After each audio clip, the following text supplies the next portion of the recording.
Welcome to The Holistic Entrepreneur with success coach, holistic nurse practitioner, and best-selling author Bonnie Groessl.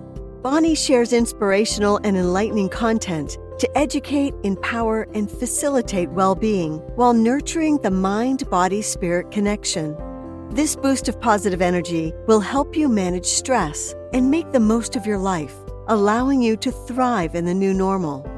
Now, please welcome the host of The Holistic Entrepreneur, Bonnie Groessl.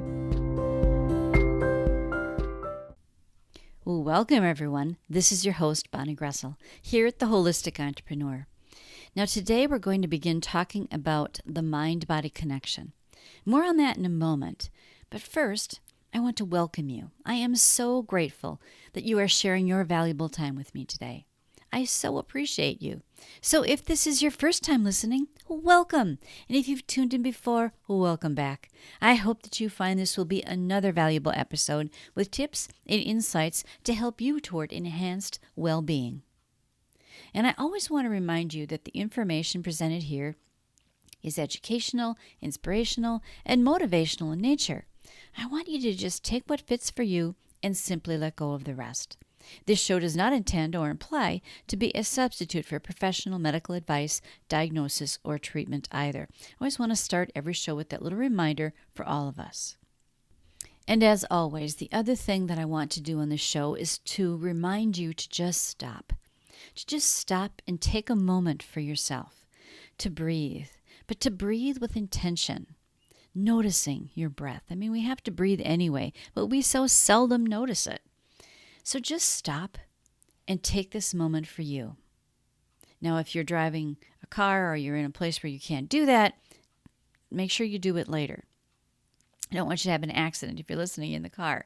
But taking time to just notice that air coming in and the air going out is so healthy for us. The other thing I want you to notice is what a beautiful human being you are. Oh my goodness, you are so loved. I know that. I know that about you. So I want to just remind you to stop and notice. Notice your breath. Notice you. Now maybe this is the only moment that you take for yourself. It is so important for your well-being. The more that you can do this, the better. And make sure to check out the show page before you leave today, because I always have links to connect with me. BonnieGroessl.com is kind of where everything happens. You'll find out what's going on with me, and you can connect with me there as well. And I'd love to hear how it's going with you. So please post any progress or questions you have in the Facebook page at Coach Bonnie Groessl. That link is below as well. Or send me an email or a private message on Facebook. Doesn't make a difference. I would love to hear from you. Now today, we're going to discuss the mind-body connection and how our thoughts and emotions influence our physical body and influence our health and our well-being. But first, I want us to take a look at the brain. The brain is kind of our internal computer, right? So I want to talk about that for a little bit first. The brain is basically two halves connected by a band of fibers that kind of goes down the center. That band of fibers is called the corpus callosum. You don't need to remember that, just to know that there's a band of fibers there. Think of that as the bridge between the two hemispheres or sides of your brain. This bridge helps the messages get back and forth. Now, for most people, the left brain is primarily responsible for thinking and in terms of speaking and writing and understanding language. It thinks logically and analytically and identifies itself by, say, the name of the person that you're talking to. The left brain is time-bound, and it means it thinks it in terms of the past and the future.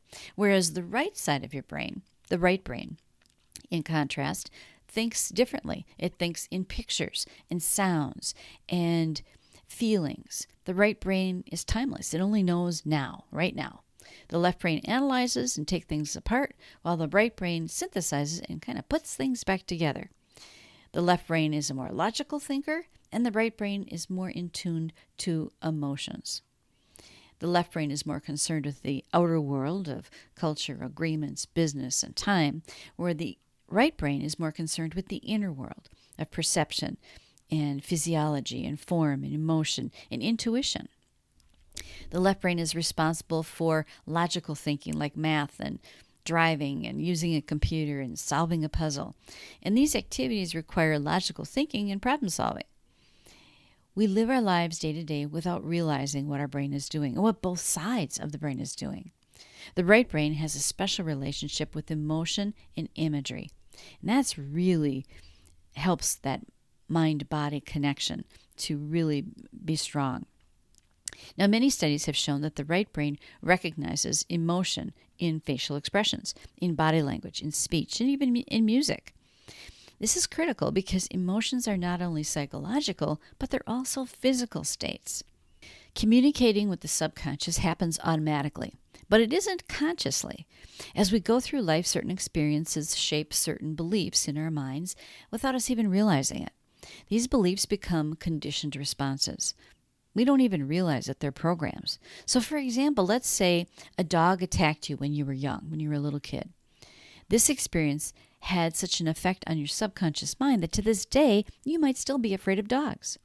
So this fear or phobia is now a conditioned response. If you know how to communicate effectively with your subconscious, you can rewire that response and remove the fear completely. Now, we can't see our mind. It doesn't show up on an MRI or a CT scan like our brain does. But if you could see your mind, I think it would look like an iceberg. So I want you to picture an iceberg in your mind. Most people can do this. You know that little bit that we can see above the water? That's our conscious mind. That's what we know we're thinking. And then the subconscious mind is that huge piece of the iceberg underneath the surface of the water. Some people call it the unconscious mind. I tend to call it subconscious. Neither one is right or wrong. Just know that I'll probably be calling it subconscious as we talk about this topic. Now, everything that we've ever experienced is in that subconscious mind, all stacked up like a deck of cards. The good, the bad, the ugly, all of it. And I often say to people that we have this metaphorical pile of dirt or poop that we've been adding to all our lives. It's just getting bigger and bigger and bigger. Now, we may have some unpleasant experiences, negative situations, berating comments, limiting beliefs that we've accumulated throughout our lives. Well, on this big stack of dirt, on this big pile, it behooves us to have the good stuff at the top. Ideally, we want the daisies growing on the top, right?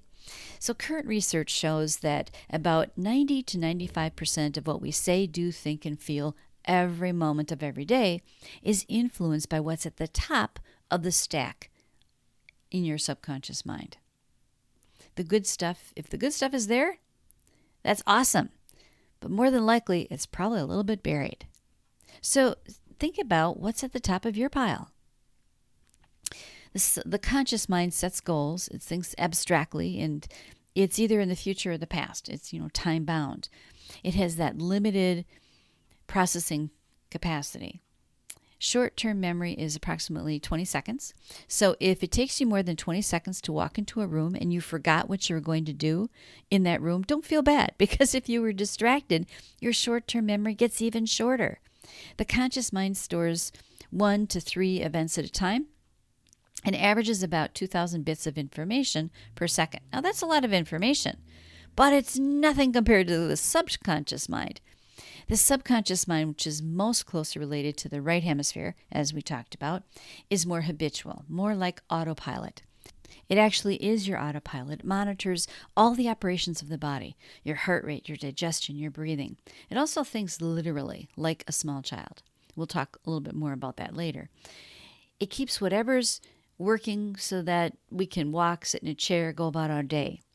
We don't even know this is happening, but our subconscious mind is keeping everything in check. And it thinks in present time only, just now, not the past or the future. It's just what exists right this moment. The subconscious mind has a much more expanded processing capability. So even though it thinks in the present time only, it stores our long-term memory, our past experiences, our attitudes, our beliefs, everything. Remember I said everything was in there? This is where we get into the science behind how everything we've ever experienced is in our subconscious mind. It stores thousands of events at a time. It keeps us sitting up in a chair without falling down. It keeps our muscle fibers working together. And it stores 4 billion bits of information per second. That's billion with a B. This is a lot of information per second. The vastness of our subconscious mind is just indescribable. I often say the mind is like space. It's unlimited, and there's so much we don't know. As humans, we tend to remember negative experiences much more than we remember the good things that happen in our lives. So did you ever have someone say something to you that made you feel bad, and you thought about that all day? It kind of stayed with you that whole time. The rest of the day may have been perfectly fine, and you had lots of other positive experiences and interactions, yet that negative one is the one that sticks with you. It becomes that automatic negative thought. Well, your action step for today is to notice what you remember about your day. Do you remember the good stuff or the not so good stuff? Do you have negative experiences that stick with you and affect your mood for the rest of the day? Just because of one thing that happened, one thing somebody said, did that ruin your whole day? I know this happens for a lot of people, so you are not alone. Now, in the next episode, we'll talk more about how this affects us in our lives today and limiting beliefs and what we can do about those limiting beliefs and turn them into life-enhancing beliefs. So I hope you enjoyed this episode. And until next time, I wish you health, happiness, and abundance. I want to thank you for joining me at the Holistic Entrepreneur Show today. I know that time is our most precious asset, and so I appreciate you spending your time with me. Now, my purpose is to be of the best service to this community. Whether it's your personal or your work life, I'm here to support you. The best place to get the latest scoop is at bonniegroessl.com. Everything is there. We can connect, and you'll find special offers and gifts that I have for you to help you attain the health, happiness, and abundance you deserve. And I encourage you to sign up for my monthly newsletter for more useful information and exclusive offers. The links are on the show page below. And finally, don't forget to subscribe to the Holistic Entrepreneur Show on your favorite podcast directory so that you automatically receive the newest episode when it's released. Until next time, this is Bonnie Groessl, wishing you health, happiness, and abundance.